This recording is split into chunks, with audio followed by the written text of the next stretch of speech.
Hey, good people, how you doing? Welcome to episode 24 of 254 Rugby. My name is Michael Kwambo, and we begin with the sad news from Uganda. Ugandan rugby is in mourning following the demise of Kayondo Roni on Sunday, 9th of February 2025.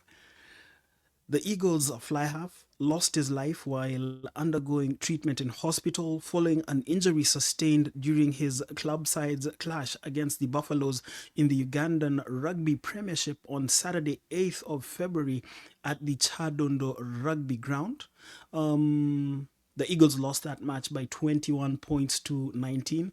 And Kayondo Roni, a star player for the Eagles who had obviously set his sights on donning the national team colors of Uganda, unfortunately getting injured and taken to hospital where he did not make it while undergoing treatment.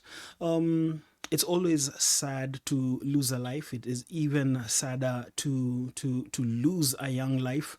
And from all of us here at 254 Rugby, to the family, the friends, the teammates of Kayondo Roni, to the entire Ugandan rugby fraternity, we do send our condolences and may Kayondo Roni rest in peace.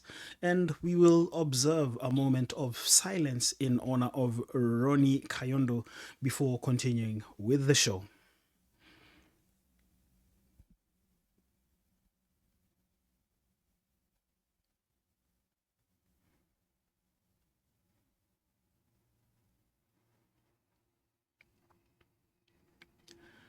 Yeah, there we go. Rest in peace, Roni Kayondo. May your soul rest in eternal peace. May your family, friends, teammates find solace during this time, and may your memories endure forever. Thank you for your service to the game, Kayondo Roni.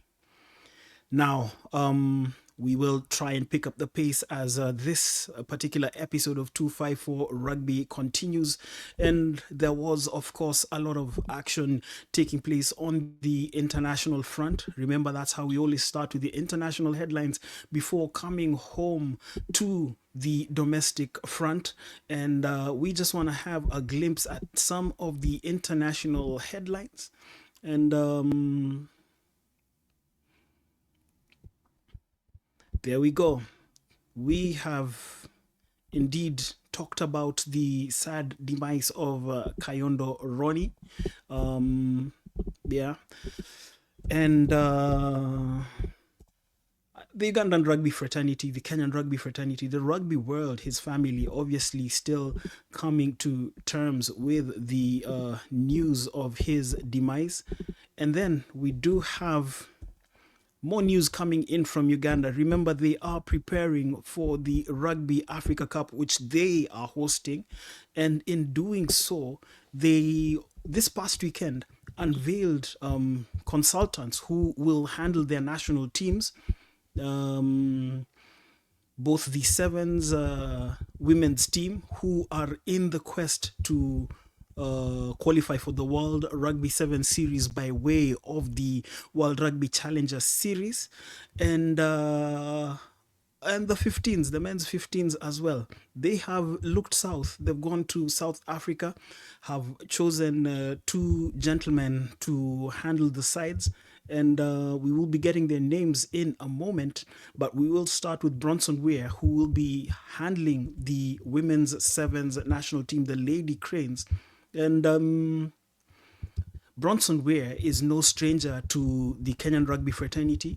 He was part of the coaching staff as Shuja won the 2013 Rugby Africa Sevens in Mombasa, fielding what was then called Kenya C. And yeah, Bronson Weir. He's also coached Burkina Faso to some impressive results on the Rugby Africa Men's Sevens competition. And they will be tasked with, taking the Lady Cranes to greater heights, but they have to contend with the Kenya Lionesses, who are also playing in the World Rugby Challenger Series with an eye for qualification to the World Rugby 7 Series. And the Kenya Lionesses, coached by the great Dennis Ironman Mwanja, former Kenya Sevens men's captain. And then for the men's Rugby Cranes, they have brought in Knowles Murray. He has been with the Blue Bulls for quite a while, leading them to successes. And it will be interesting to see what these appointments do for Ugandan rugby. Remember, they will be playing against Kenya in the opening quarter-final fixture of the Rugby Africa Cup in 2025, which also serves as the qualification tournament for the 2027 Rugby World Cup, which will be held in Australia.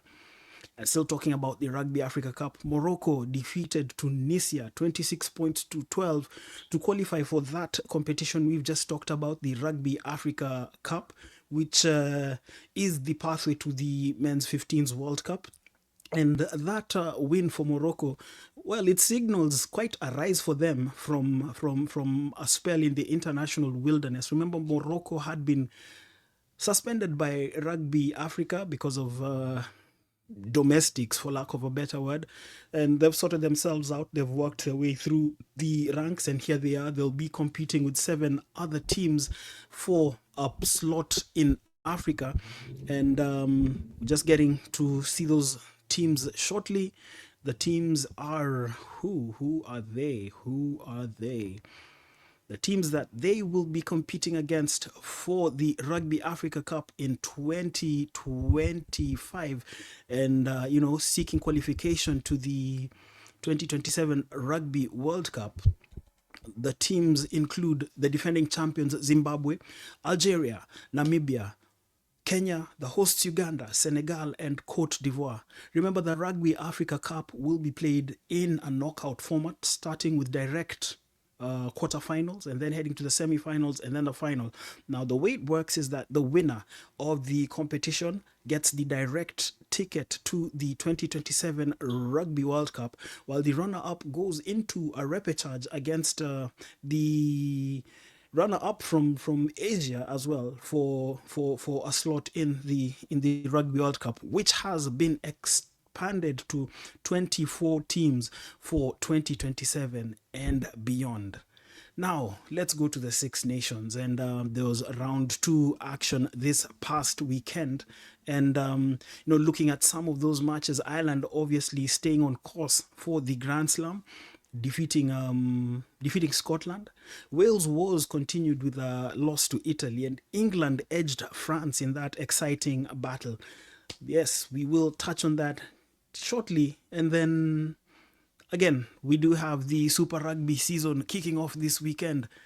Wow, we can't wait to see what Southern Hemisphere rugby brings us in terms of the franchises. Definitely something to look forward to as we go along. Yeah, so just want to look quickly at the results from the Six Nations, which was into round 2 this past weekend. And here are the results from the second round of the Six Nations. Italy defeating Wales in a match I believe is to determine who takes the wooden spoon. It's happened quite early, and as it so stands, it is Wales who are destined to finish bottom of the Six Nations. Wales losing their 14th test in a row, sinking to a low of 12th in the world rankings, and they do have a lot of digging to do going forward. England winning that thriller against France 26-25 to reignite their title hopes. And then Scotland against Ireland. I was engaging with Kibui Butt in WhatsApp conversation, and I told him that, there was a lot of hype around Scotland coming into this game. the Irish quickly shut it down. And this is one of those games where you'd expect something to happen, you'd expect some resistance from the Scots. But it really ended up being men against boys. The Irish collecting their second win on the trot, looking good. And I do believe that the decider will be between Ireland and France to determine who wins the Six Nations in 2025. Remember, the Irish going for an unprecedented third Grand Slam, third title. And question is, will they be able to sustain? They've already gotten over England. They've gotten over Scotland. There's still France waiting in the wings. Italy and Wales, those are straightforward fixtures for them. Yeah, so that's how it is. Now, as we always do around this time, we do have our visit to Uganda. It was a tragic weekend, as we mentioned at the start of the show. And this is the action from Uganda on match day 5. And quite the result there. The Pirates ending the Heathens' unbeaten run and in style. Now, this match took place at the Kings Park Arena in Bweyogerere, Kampala. And the Heathens were leading by 31 points to 9. They were coasting. And then they shipped in 24 points. The Pirates scoring 24 unanswered points to win this game by 33 points to 31, going top of the log, dropping the Heathens to second place in the log. Over in Mbale, the Ginger Hippos remained unbeaten, but they are in third because of fewer bonus points in comparison to Pirates and Heathens.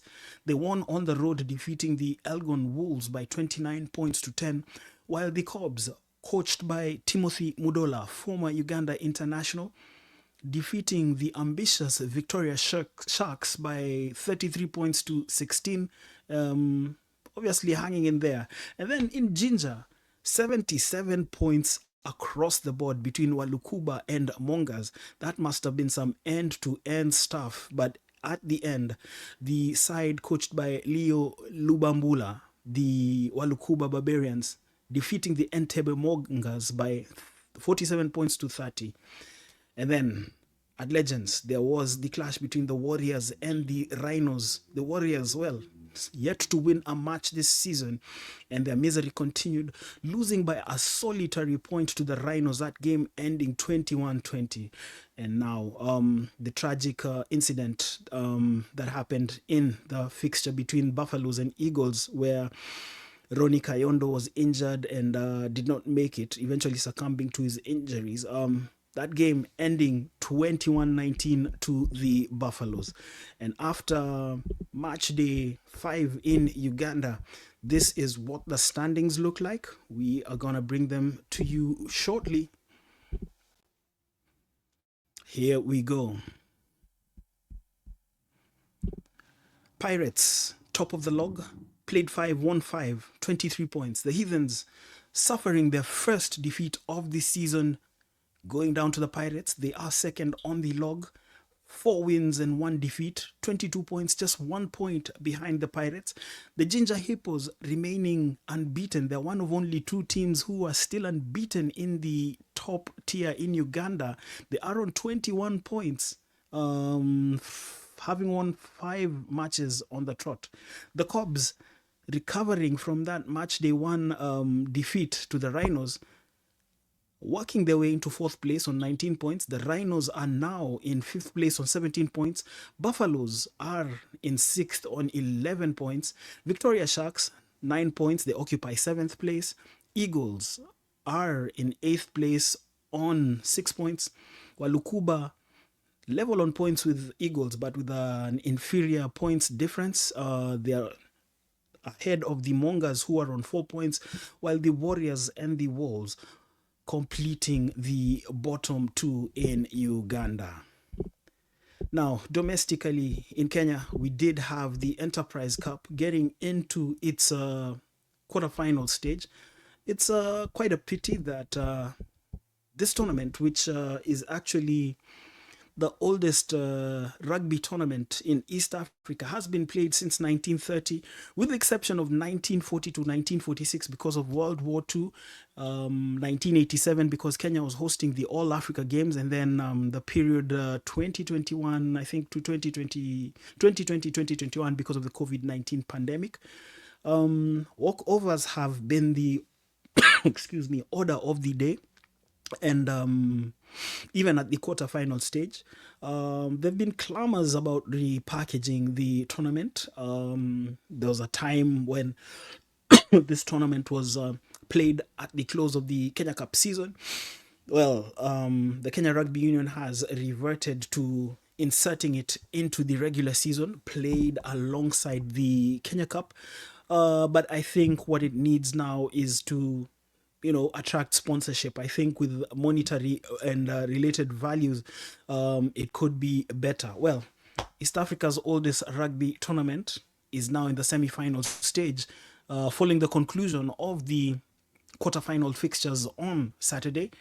Kabras Sugar are the defending champions, and they rallied from 2014 down against Kenya Harlequin to win 43-20. And guess what? These guys are going to meet KCB in the semi-final, and this is a change because past finals in recent times have pitted Kabras and KCB. Kabras winning both on the trot. Excuse me. KCB were 86-7 winners over the Catholic Monks. Now, the Menengai Oilers are going to face off with nondescripts who have won this tournament 25 times.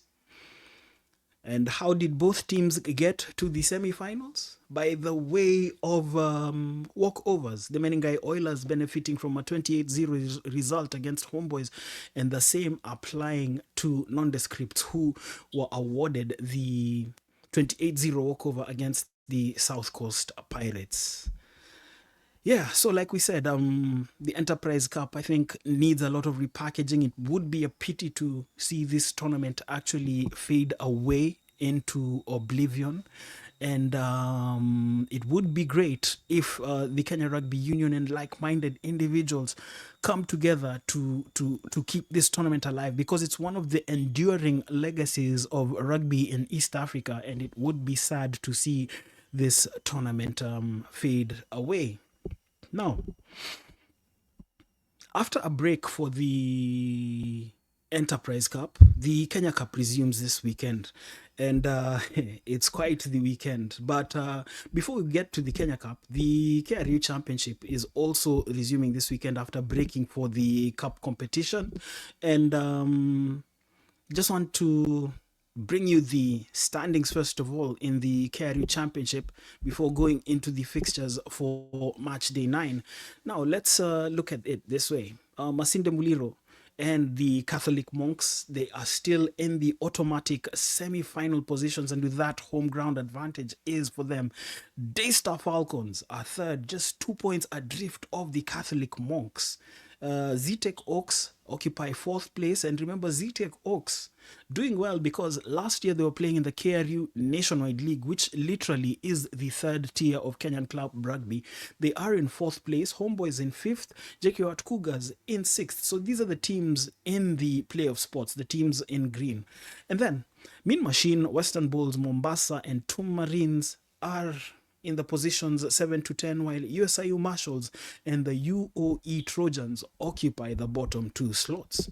So, what's going on this coming weekend on match day 9 in the KRU Championship? Let's check it out. Let's have a look. Boom. So here we go. This is what's going down in the KRU Championship on match day 9. The UOE Trojans playing against Two Marines in Mombasa. Two Marines, well, this is an opportunity for them to register a win over the UAE Trojans, who, lost their most recent game 13-12 to Mean Machine. And you do feel the UAE Trojans will be sniffing an opportunity to claim a result against the Two Marines, who are in their maiden season in the KRU Championship, having been promoted from the KRU Nationwide League. And then the USIU Marshals, we did see them register their first win of the campaign. When they defeated two Marines, it's not two Marines, but UAE Trojans on March Day 8 in the KRU Championship, that game ending 10-7. They host Mombasa. Mombasa with their tails up after that 22-5 victory over Mean Machine. Incidentally, Mean Machine will be playing against the JK Watt Cougars. Mean Machine and JK Watt Cougars both harboring playoff ambitions, and this should be an entertaining match to watch. The ZTech Oaks take on Western Bulls. Now, Western Bulls, if they travel, will be a difficult opponent for the ZTech Oaks, who obviously have ambition around them and will be looking to claim the result and consolidate their place in the playoff slots. Now, as we saw on the log, the Catholic Monks are second on 36 points. Daystar Falcons are third on 34 points. Well, this is a match to determine who gets into second place. The Catholic Monks have literally just nicked victories in their last two encounters. The Daystar Falcons, well, they came close against Masinde Muliro, losing that game in Kakamega 18 points to 13. They will fancy their chances against the Catholic Monks. That gives them an opportunity to get into the automatic semi-final slots.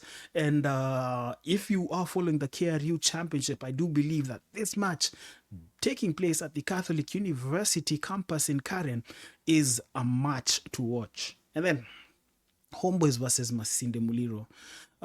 It would be great if this match was a part of a double-header fixture, because Homeboys at this point in time are equally part of the playoff equation, and they host the leaders Masinde Muliro.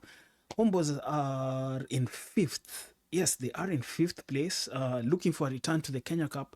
And for them to return to the Kenya Cup, they have to get to the playoffs. And they have to get a result against Masinde Muliro to consolidate their berth in the playoffs.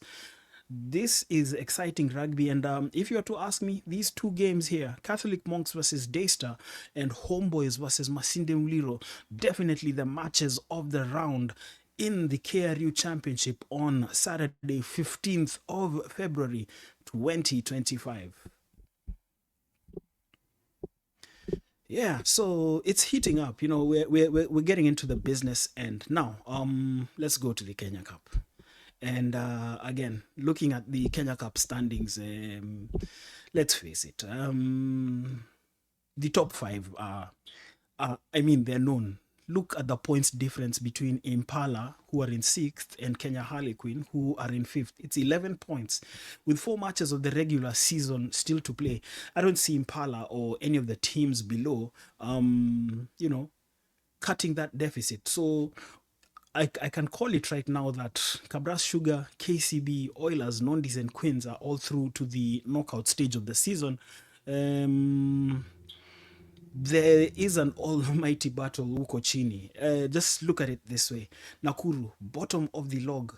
7 matches played, 7 defeats, no points, not even a bonus point. We keep emphasizing that. I think because of the fact that Nakuru has given us so much talent, it has given us so many memories. The atmosphere at Nakuru at its height was intimidating to the extent that the ground was called the Suguta Valley, named after a notorious badland that was ruled by outlaws who give Kenyan law enforcement personnel a hard time. And then Mwamba, champions of the Kenya Cup in 1983. This is a team that has on several occasions qualified for the playoffs, even the semi-finals of the Kenya Cup. Another team that has also given us good rugby memories, great players as well, and who own a rich piece of history. Remember Mwamba, the first indigenous rugby club in Kenya. They are in the second relegation spot at this moment. And also Nakuru have also given us a rich piece of history, becoming the first team outside Nairobi to lift the Kenya Cup when they did it in 2013 and 2014. Big games for them this weekend, but that is where they are in the standings. South Coast Pirates, like me, I called it for them. These are guys of vibes, and inshallah, they are enjoying their ride in the Kenya Cup. They are in 10th. Strathmore Leos. Well, university sides do have transition matters to deal with every so often, after every certain amount of cycles. It's no different with the Strathmore Leos, but they will be looking to consolidate their stay in the Kenya Cup. Remember, they have also suffered from relegation in the recent past, and they do not want to go back to the challenging nature of the KRU Championship. And Kisumu perfecting their style as relegation escape artists. They are in 8th on 11 points, same as KU Blackblood, who are in 7th on 11 points, and then Impala. Well, those three teams on 11 points. Now that we have looked at the standings, let's talk about the matches on the weekend. The weekend of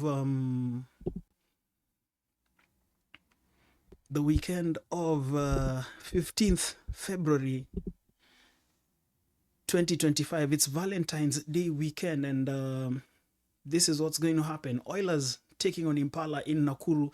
Let's face it, the Oilers have too much quality, too much pedigree at this point in time for an Impala side who were dominant in a previous cycle, in a previous era, but who on their return back to the Kenya Cup are looking first to solidify their position before they can begin contending. That's a game that is straightforward. It will go to the Oilers.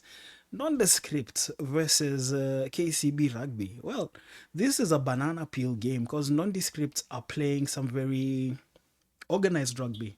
It's a team that, if you snooze, you lose. We saw them pull off a win against Kenya Harlequin. We saw them run the Menengai Oilers close, and I do expect them to take the challenge to KCB. And I wouldn't be surprised if they do give KCB a hard time, and the onus is on Oliver Mangeni's charges to lay down their credentials as challengers for the Kenya Cup title. And this match against Nondis is good preparation for what awaits them in the coming few weeks, including number of trips to Kabras Sugar, both in the Enterprise Cup semi-finals and in the regular season of the Kenya Cup. Speaking of Kabras Sugar, they make the trip to Nairobi to play against Kenya Harlequin. These two teams meeting for the second time in 7 days. The first meeting was on the 8th of February 2025. Kabras Sugar winning that Enterprise Cup quarterfinal by 43 points to 20, but they were made to work for it because at one point, Queens were leading that match by 20 points to 14 before Kabras mounted a comeback. And this is also going to be an exciting match to look forward to.